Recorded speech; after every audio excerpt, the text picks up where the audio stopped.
The boxes had been waiting for days, quietly holding a treasure that could transform an entire garden. Inside were 130 bearded iris rhizomes, each one holding the promise of breathtaking blooms, colors that seem almost too vivid for nature, and the kind of beauty that makes you stop in your tracks. Today, they finally meet the soil. And as each one goes into the ground, it's not just a planting project, it's the beginning of a living masterpiece that will unfold over seasons to come. These iris came from Sutton's Iris Gardens, a place that feels more like a dream than reality. Rows upon rows of color, thousands of blooms swaying in the breeze, it's an experience that etches itself into your memory. When I visited, I knew right then I had to bring some of that magic home. And here they are, 130 iris, carefully packed, patiently waiting. There's something almost ceremonial about opening the boxes, brushing away the packing material, and holding one in your hand. Planting iris is an art. Unlike most bulbs, they need a touch of air, their rhizomes resting just above the soil, not buried deep.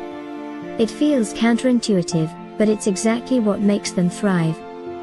Too much soil, and the plant suffocates, too little, and the roots struggle. Finding that balance is a small act of respect for the plant, a way of saying, I see you, and I know what you need. It's not just gardening, it's collaboration. As I walk through the garden deciding where each one will go, it feels like painting with living colors. Some varieties are destined for the pond's edge, where reflections in the water will double their beauty. The dwarf iris, short, neat, and perfectly charming, will line pathways, guiding footsteps with subtle bursts of color. And the tall bearded iris, the stars of the show, will stand proud in sunny corners, catching the light like stained glass windows in a cathedral of nature. The names themselves spark imagination: quiet beauty, lemon cheesecake, iron eagle, creative chemistry, and lavender cream. Each one whispers a story, each one promises a moment of surprise when it finally blooms. Some are re-bloomers, offering not just one season of wonder but two, a rare gift in the plant world. And knowing that each variety will return year after year, multiplying and spreading, it feels like planting both beauty and legacy. But iris are not without their quirks. Their foliage can fade, their leaves sometimes brown and crisp in the heat of summer. Some gardeners cut them back early, tidying up the beds. I prefer to let them be, weaving them into areas where other plants can mask their tired leaves until the next cycle of blooms arrives. Among them, Siberian iris stand apart.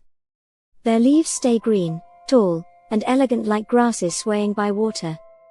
They give the illusion of a stream, even when there's none nearby. They don't brown as quickly, and they carry a quiet grace that lasts all season. Standing next to them feels like standing by a pond in the wild, peaceful, natural, eternal. The sun rises higher, and the heat begins to press down. 99 degrees and climbing, and still, there's work to be done. One iris after another finds its new home. The rhythm is almost meditative: dig, place, cover, water.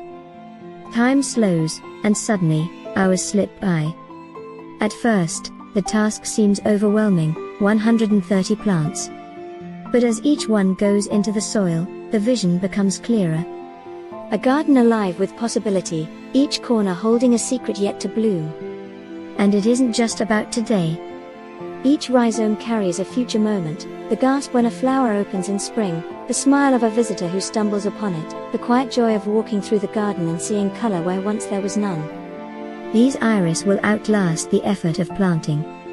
They'll grow, multiply, and return every season stronger, brighter, more generous. The garden, after all, is never just about plants. It's about moments. The hum of honeybees working tirelessly among blossoms. The flash of a hummingbird drawn irresistibly to salvia. A butterfly pausing, wings spread wide, as if it knows it's part of the show. Even the fish in the pond swim up, curious and unafraid, as if they too sense the shift happening around them. When the last iris is planted, there's a sense of quiet triumph. The soil is warm, the air thick with late summer heat, but the vision is alive. And while right now the garden looks modest, just green rhizomes peeking above the soil, the real magic is in knowing what's coming. Next season, colors will erupt: whites, purples, yellows, blues, and every shade in between. Each bloom will carry the memory of today's labor, the sweat, the care, the hope. Even small details matter. I take photos of each planting, labeling them with their names, because when they bloom next year, I'll want to know exactly who's who. It feels like creating a living catalog, a storybook written not in ink but in petals.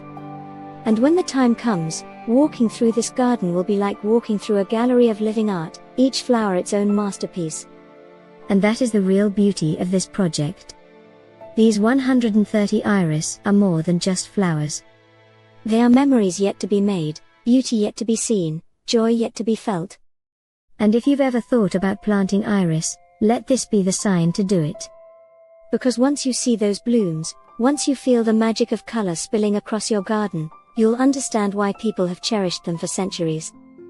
So, as the sun sets and the air cools, I walk away tired but deeply fulfilled. The iris are planted, the vision is alive, and the garden is ready to write its next chapter. And the best part? We get to witness it together, season after season.